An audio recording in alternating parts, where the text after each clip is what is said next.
La municipalité a réalisé de nombreux travaux qui apportent à l'ensemble de la population davantage de bien-être et de confort.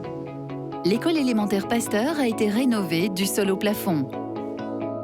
À l'école élémentaire Jean Jaurès, 3 classes ont également bénéficié de rénovation. Le chœur de l'église Saint-François profitait d'une cure de jouvence. Des barrières ont été fabriquées et installées au collège Maxence van der Merch. À la ferme du Créof, les bureaux administratifs de l'espace jeunesse ont été remis à neuf. Plus récemment, les illuminations ont été mises aux normes et installées sur les poteaux et ronds-points. La ville s'est appuyée sur les compétences des 25 agents des ateliers municipaux, dont 5 sont rattachés au service technique du Palais des Arts. Donc nous, ici, aux ateliers municipaux, chaque personne qui a un corps de métier bien défini, elle est polyvalente, elle peut faire aussi bien de la chaudronnerie et partir à donner un coup de main à son collègue en plomberie ou quoi que ce soit. On est scindé en plusieurs corps de métier, donc il y a la menuiserie, il y a la chaudronnerie, on a la plomberie, on a un service qui est électricité, on a un service pâture, donc ça c'est des gars qui travaillent souvent en équipe ensemble, les mêmes équipes. On a beaucoup de travaux qui sont ponctuels, c'est-à-dire dans le sens où on a des coups de fil comme ça à l'imprévu, comme je viens d'avoir. Pluridisciplinaire, cette équipe permet à la ville de limiter les interventions extérieures et de garder ainsi la bonne maîtrise de son budget travaux. On est bien sûr au service de la population. Il y a beaucoup de gens qui font des demandes particulières au niveau municipalité pour qu'on intervienne pour un trou dans une chaussée, un trottoir, une branche qui tombe, une tuile qui menace de tomber. Donc nous, dès l'instant qu'il y a quelqu'un qui téléphone en mairie, la mairie nous le transmet et nous on intervient dans les plus brefs délais, bien sûr. Je vous demande d'accueillir Jacques Hanbick, qui est l'adjoint aux travaux et aux commissions de sécurité. Venez, venez. Et Sylvestre Caspric, le conseiller délégué à l'urbanisme, au cadre de vie, à l'environnement. Venez tous les deux.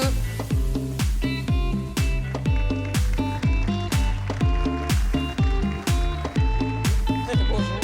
Bonjour. Oui, là. Installez-vous. Je dirais quelle réactivité, messieurs, hein. Quelle réactivité? On vous appelle et sur un simple coup de fil, s'il y a un problème dans un trottoir, dans un mur, vous intervenez? Les trottoirs. Ouais. Si, ça doit marcher, allez-y. Ça doit marcher? Oui, non? Prenez. En ce qui concerne les trous de trottoir, c'est plutôt du domaine de la CUN, hein. Mais on le signale et on suit les travaux, bien sûr. Comme vous avez pu le voir dans les images que vous avez regardées, les ouvriers sont d'une polyvalence extrême. Ce qui nous sert beaucoup parce qu'on est appelé, comme Noël l'a souligné, pour tout et n'importe quoi, il faut bien le dire, quoi. C'était intéressant de voir les coulisses, je trouve. Oui, c'est intéressant, oui, tout à fait. Malheureusement, il y a beaucoup de réunions qui nous prend beaucoup de temps. Pour les mises au point. Et je préférais être sur le terrain. Voilà. Quelles sont les grandes priorités que vous vous êtes données pour cette année 2015 ?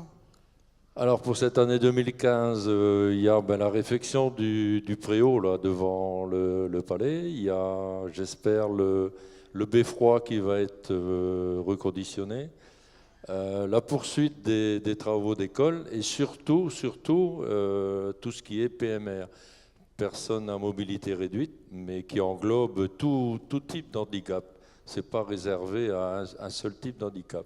Donc ça, c'est un gros problème, un gros travail à faire et qui va demander bien du temps et des compétences. Comment vous réfléchissez justement à ça, à cette accessibilité à tous, aux personnes à mobilité réduite ? On se retrouve devant une loi qui va nous obliger pour fin septembre à déposer des dossiers bien étoffés, avec une validité de 3, 6 ou 9 mois.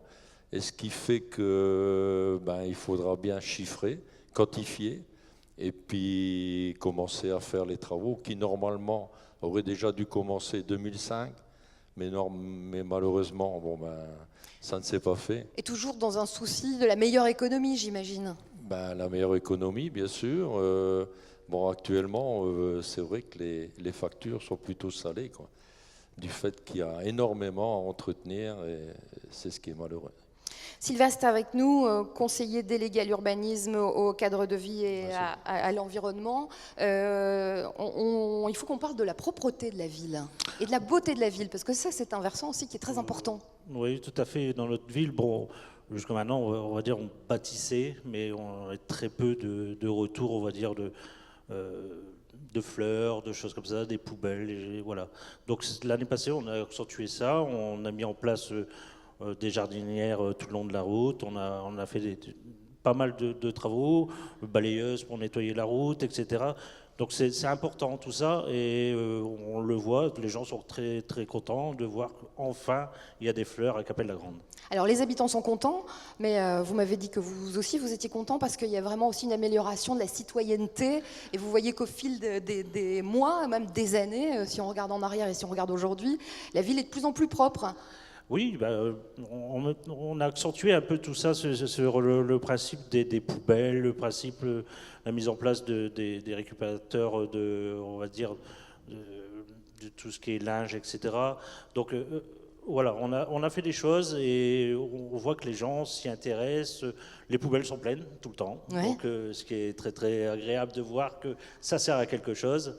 Et voilà, on va peut-être accentuer cette année l'embellissement aussi de la ville en fleurs qui nous manque, et c'est encore une étape en plus. Et vous m'avez dit, Sylvestre Caspry, que vous étiez très content de mettre la ville en couleur et de la rendre plus belle. Voilà, tout à fait. Les fleurs, franchement, c'est ce qui est beau dans une ville. Le bâtiment, oui, ok, mais il faut aussi donner de la gaieté. Hein, donc par ces biais-là, on essaye de faire les choses bien. Merci à tous les deux. On a eu un beau point de vue sur la jolie ville qui se dessine pour 2015. Et je voudrais profiter également Allez-y.